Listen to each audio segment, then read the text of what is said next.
여러분 지금 한국에 태풍이 오고 또 이 여름 되면은 허리케인이 미국에도 오고 그러면 이제 홍수가 일어나죠.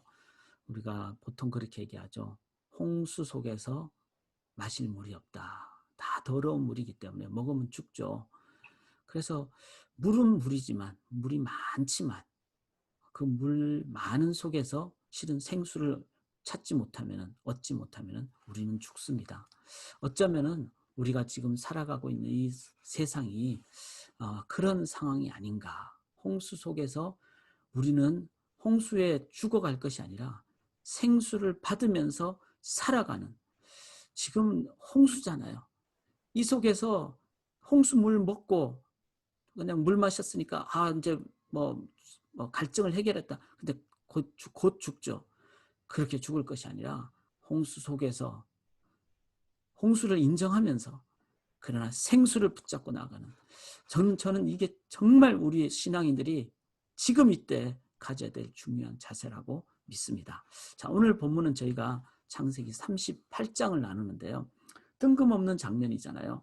이 38장이 실은 어제 저희들이 요셉이 이제 팔려가는 장면이 나오고 39장 내일 읽을 이제 요셉이 애굽 그 보디발의 집으로 팔려가는 그 상황이니까 실은 37장과 39장이 연결되는 장입니다. 근데 갑자기 중간에 38장이 뜬금없이 나왔습니다. 왜 갑자기 유다 이야기가 38장에 나왔을까? 우리가 이것을 보면서 성경에 가르쳐주는 진리를 우리가 꼭 깨달아야 됩니다. 실은 성경의 진리는요, 인간에 관한 얘기가 아니죠. 우리가 요셉을 보면서 야, 요셉 훌륭하다. 야곱을 보면서 우리 인간과 별 다를 바가 없지만 나중에 이름이 이스라엘로 변한 그 야곱. 그렇게 보다가 보면은 창세기를 보다 보면은 자꾸 우리는 인간에게 초점 맞추기가 쉽습니다. 요셉의 꿈에, 야곱에게, 야곱이 변하는 것에. 그렇지 않습니다. 실은 성경은 인간에 관한 얘기가 아니라 하나님에 관한 얘기죠. 그래서 우리가 제가 그림을 보여드리듯이 이 산티아고라는 스페인의 유명한 순례길이 있죠. 그 순례길을 한 며칠 동안, 몇 주 동안 걸어가는데 이제 순례길이니까 가다 보면 들판도 나오고 길을 잃어버릴 때가 있죠. 그때마다 이렇게 이정표가 있다고 합니다. 산티아고 몇 킬로 남았다 이렇게. 근데 항상 이 노란 페인트로, 노란 화살표로 나온다고 합니다. 이 이정표가 없으면 어떻게 될까요? 사람들은 잘못 가도 잘못 가는지 모르고 길을 잃어도 길을 잃은지 모르고 어디로 가야 될지 모르고. 우리 인생에 이 이정표가 뭘까요? 우리는 야곱 보면서 야곱이 아니면 요셉이 이렇게 보지만 실은 성경은 야곱에 관한 얘기가 아니죠. 예수님에 관한 얘기죠. 요셉에 관한 얘기가 아니죠. 예수님에 관한 얘기죠. 실은 뜬금없이 38장 유다 얘기가 나온 것도 우리가 아시다시피 실은 유대인, 즉 유다 지파를 통해서 예수 그리스도가 나타난, 우리가 자주 이 이정표, 참다운 이정표를 보라고 성경이 나왔다는 것. 사랑하는 여러분, 오늘도 우리가 뉴스를 많이 봅니다. 그리고 지금 상황이 이러니까 자꾸 민감해야 되겠죠. 그렇지만 우리가 보는 이 세상이 전부가 아니라는 것 꼭 기억하셔야 됩니다. 하나님의 나라가 있다는 것, 그리고 하나님의 인도하심을 우리가 기억하고 이 세상을 볼 때 우리는 다르게 접근합니다. 똑같이 사람들처럼 정치적으로, 이념적으로 그렇게 접근해서는 실은 답이 없습니다.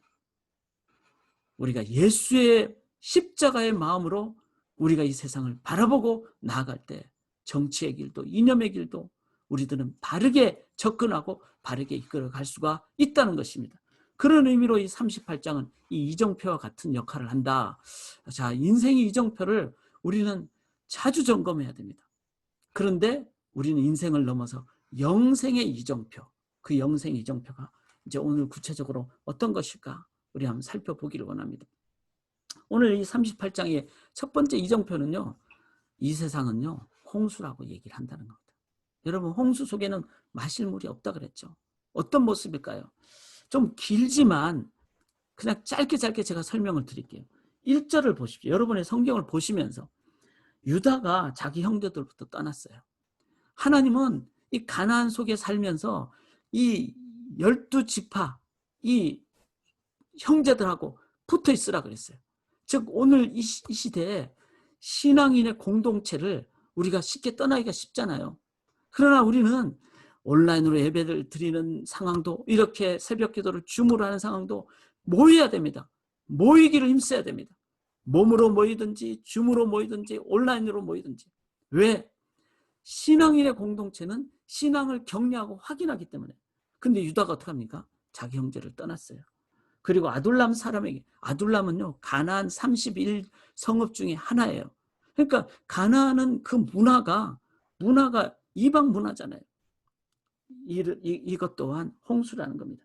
2절에 보면 가나안 사람 수아라 하는 자의 딸을 보고 유다가 결혼을 합니다.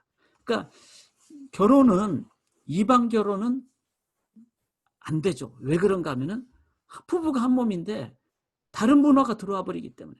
이것 또한 유다의 큰 문제였습니다. 그 다음에 6절에 보면은 이제 유다가 아들을 낳는데 큰 아들이. 그런데 그 며느리를 다말, 가나안 여인을 데리고 오죠. 그러니까 이 또한 문제가 있죠.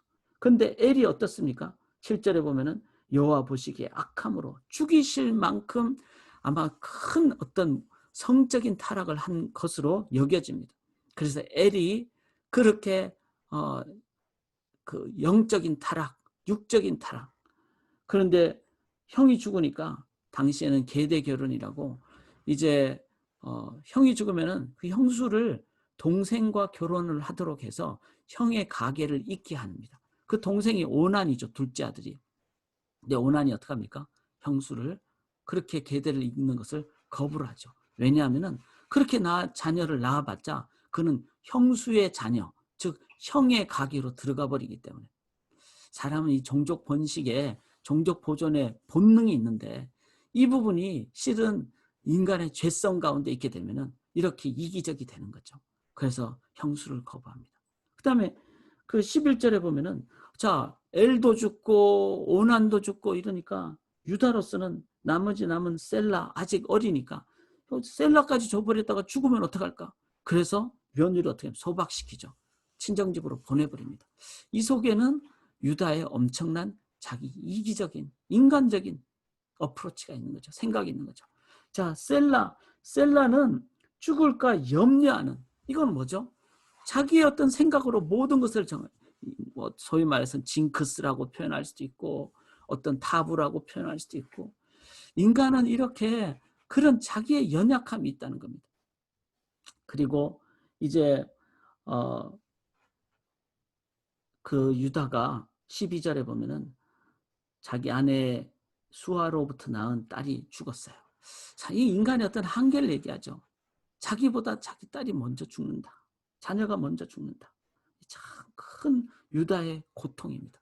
근데 중요한 것은 이 유다가 자기의 딸이 죽은 이 상황을 보면서 위로를 얻기 위해서 12절 끝에 보면은 딥나, 또 다른 가난이죠. 딥나로 올라가서 자기 양털 깎는 자. 자, 양털을 깎는다는 그냥 뜬금없이 나온 얘기가 아니고요. 당시에는 양털을 그냥 깎지 않고 많은 양떼가 있으니까 양털을 딱 깎을 때가 아주 중요한 시기입니다. 꼭 추수기 같은 때예요. 양털을 깎으면 털이 나오죠. 그 다음에 한꺼번에 많이 하니까 이제 힘이 들죠. 그러면 그게 대한 격려도 해야 되죠. 축제를 벌이죠. 술이 들어가죠. 술이 들어가니까 그게 성적으로 타락하죠. 이 양털 깎는 이 시기, 이 상황은 엄청난 타락의 문화의 어떤 모습입니다. 그래서 13절에 어떤 사람이 다말에게 말하죠. 네 시아버지가 양털 깎으려고 딥나에 올라왔다. 자, 그러면 다말은 알죠. 가난안 여인이니까. 아, 이 시아버지가 이제 뭐 돈 벌었다고 술 마시고 그 다음에 이제 또 많이 성적으로 타락하고 이러겠구나. 내가 그걸 이용을 해야지. 셋째 아들을 나한테 안 주니까. 그래서 14절에 이 계대 결혼을 하려고 딥나가 어떡합니까? 정말 사람이 타락을 하면은 이렇게까지 타락하게 되는 겁니다. 죄는요, 밑빠진 독과 같은 겁니다. 끝까지 자기 욕망을 채우려고 하는, 근데 끝이 없는 거죠. 자기 시아버지를 유혹해서 시아버지와 성적 관계를 맺는, 왜냐하면 거기에는 인간의 자기 이기적인 것이 있기 때문에. 그런데 이 상황은 여기 창녀라 그러잖아요. 여기 이제 15절에 보면 창녀로 여겨 그렇게 나오고, 그 다음에 21절에 보면 창녀가 2번이나 표현이 나오는데, 여기 밑에 이제 성경, 여러분들이 가진 성경 1번 해가지고 크데사에서 가나안 이방 성소의 창녀 이렇게 나옵니다. 그러니까 이 창녀가 2종류의 히브리어 용어가 있는데, 여기서 나온 이 창녀는 신전에서 이제 이방 신을 믿는 자들이, 자, 이방 신은 신도 없죠. 그러니까 거기에는 자기의 욕망을 채우기 위해서 창녀들이 있는 거예요. 그리고 사제들이 창녀와 성관계를 맺고 그 어떤 흥분과 그 쾌락과 만족을 사람들에게 나누는, 소위 말해서 그렇게 제사 드리는 사람들도 신전 창녀와 쾌락을 즐기는, 그러니까 이거는 타락의 최악이고, 그리고 일반 종교가 갖는 그 타락의 최악의 모습이라는 겁니다. 뭘 얘기하죠? 세상은요, 인간이 만든 종교, 무속 종교, 인간이 만든 어떤 것도 거기에는 자기 욕망을 채우려고 하는 그게 있다는 겁니다. 자, 18절에 보면은 유다가 이제 그때 당시에 이제 소위 말해서 뭐 화대, 그러니까 성적 관계를 맺으니까 돈을 줘야 되잖아요. 염소 한 마리 정도의 돈을 그때 줬다고 합니다. 염소 새끼. 그런데 염소를 못 가져왔습니다. 그러니까 증표를 달라. 나중에 보증으로 나중에 이걸 가져오면은 내가 염소 가져오면 바꿔주겠다. 그래서 유다의 도장, 이 도장은 인감 도장 같은 거죠. 그걸 끈으로 묶고 다녔으니까 그 끈, 그 다음에 지팡이는 당시에 부족장의 어떤 상징적인 겁니다. 그러니까 그냥 아무런 나무가 아니라 거기에는 어떤 뭐 형상도 새겨져 있고 이름도 새겨져 있는. 그러니까 이거는 누가 봐도 이거는 유다 거라는 그거를 보증을 이제 딱 받죠. 여기에는 뭐가 있습니까? 유다의 아주 가볍게 여기는, 자기의 약속을 가볍게 여기는, 나중에 찾아오면 되지, 빨리 이 상황을 모면해야 되겠다, 그런 가장 중요한 것을 너무나 쉽게 가볍게 여기는. 자, 20절에 보면은 친구에게 부탁하자, 아둘람 사람에게. 자기가 안 갑니다. 부끄럽기 때문에. 그러니까 이것 또한 실은 자기가 이 부끄러움을 알면서도 그렇게 행하는. 23절에 그것을 가지고 우리가 부끄러움을 당할까 하노라, 이렇게 표현이 나오잖아요. 그런데 이제 3개월 후에 다말이 임신했다는 얘기가 들리니까 다말을 불태워 죽이려고 합니다. 이 속에는 뭐죠? 자기는 정의롭지 못하면서 자기의 며느리 부정한 것에 대해서는 정의롭게 행동하려고, 공의롭게 하려고 하는, 참 진짜 총체적인 타락의 모습. 그게 이제 다말 얘기를 하는데 서로 싸우잖아요. 야곱과에서처럼 누가 먼저 나오려고. 근데 그것도 보면은 첫 번째 나온 자녀가 손이 먼저 나옵니다. 여러분, 이게 손이 먼저 나오면 이게 이제 거꾸로 된 거잖아요. 그러니까 다말이 얼마나 고통을 당기겠어요. 그리고 거기서 이제 쌍둥이가 서로 먼저 나오려고 하는. 자, 이 38장은요, 무슨 얘기를 하는 겁니까? 인생은 홍수라는 게, 홍수. 저 정말 인정을 합니다. 세상은요, 하나님 없으면요, 홍수입니다. 홍수. 마실 물이 없는 홍수입니다. 사랑하는 여러분, 단순히 물이 많다고 그냥 물 마시면은 뭐 갈증을 잠깐 해결할 수 있겠죠. 그리고 곧 죽습니다. 그게 인생입니다. 그거 우리가 기억하십시다. 그거 기억하라고 다시 한번 이 화살표 보여주는 거예요. 니네 지금 가는 인생 길 잃었다. 인생은 홍수다. 자, 이제 말씀의 결론은, 자, 홍수 속에서 우리가 홍수물이 아니라 여러분 생수 마셔야 됩니다. 생수. 뭘까요? 26절에 이 유다가 이제 이 자기 끈과 지팡이 이걸 보면서 어떻게 합니까? 그는 나보다 옳도다.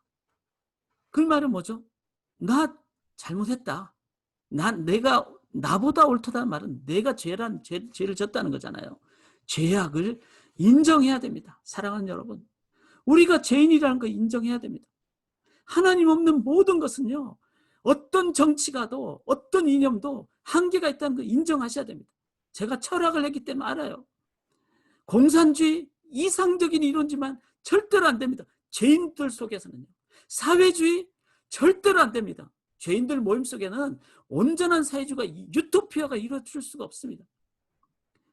이 세상에 어떤 정치가도 어떤 이념도 그는 완전하지 않다.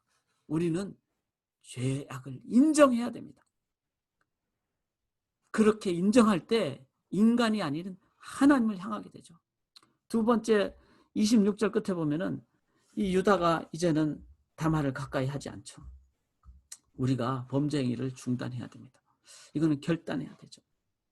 이 결단을 죄악이라는 것을 인정할 때만이.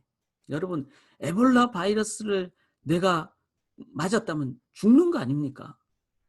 근데 다시 또 에볼라균을 만지겠습니까? 절대로 안 만지죠. 겨우 백신으로 살아났다면 다시 안 만지죠.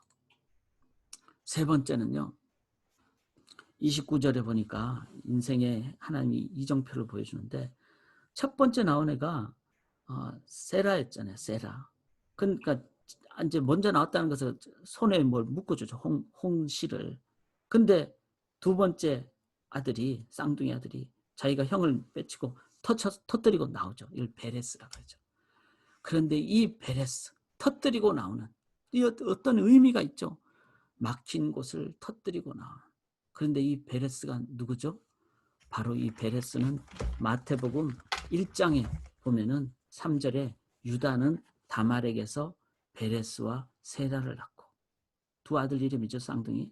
근데 베레스는 헤스론을 낳고 헤스론은 람을 낳고 바로 예수 그리스도의 조상이 됩니다. 이 말은 뭐죠? 예수 그리스도는 이 홍수 속에 생수로 오셔서 터뜨리고 오셔서 우리에게 생수를 주시는 유일한 구원자. 그래서 오늘도 우리가 이 십자가 의지하고 나가시고 십자가 앞에 먼저 죄를 인정해야 되고 십자가의 백신을 계속 맞아야지 범죄가 중단되고 이걸 위해서 마지막에 우리 예수님께서 내가 가야 보혜사 성령님이 오신다. 여기서 18절에 보면요. 이런 편이 나와요. 유다가 담보물로 세 가지를 주잖아요. 도장과 끈과 지팡이. 이 담보물이 히브리어로 아라곤인데요. 재밌는 것은 이 아라곤을 사도 바울이 구약의 이 의미를 신약에 이것을 우리에게 이루게 하려고 보증으로 성령을 우리에게 주신 하나님. 이 보증이 아라곤을 그대로 음차 번역을 했어요. 그래서 헬라어로 보증 아라곤으로 했습니다. 그걸 고린도후서 5장에도 나오고 에베소서에도 나옵니다. 이거는 뭐죠? 이 세상에 우리가 일순간의 쾌락을 가지려고 우리는 세상의 보증을 하잖아요. 그래서 화대도 주고 뭐 어떤 인간의 어떤 쾌락을 갖잖아요. 그런데 이제는 죄악을 인정하고 다시는 범죄 행위를 갖지 않도록 하기 위해서 우리는 십자가의 예수 그리스도를 의지하는데 어떻게 해야 되죠? 계속 의지해야 되겠죠. 계속. 그래서 그 보증, 우리로 하여금 보혜사 성령님, 계속 의지할 수 있는 길은 영으로 오시는 분, 공간과 시간을 넘어서 역사하시는 성령님. 그래서 사랑하는 여러분, 이제는 그 성령 하나님만을 보증으로 이 세상 사람들에게 보여줘야 되고 앞세우고 가야 되고, 그래서 주의 성령을 내게서 떠나지 마옵소서. 이 네 가지가 생수입니다. 그냥 줄이면 십자가고 줄이면 성령 하나님입니다. 생수를 여러분들이 오늘 마셔야지 홍수 속에서 살고 세상을 바르게 이끕니다. 생수를 마시는 우리 성도님들 되시기를 주의 이름으로 간절히 기원합니다. 내 죄를 씻기 위하여, 내 죄를 씻기 위하여 피 흘려 주시니 곧 회개하는 마음으로 주 앞에 옵니다. 아멘. 주님 앞으로 나오기를 간절히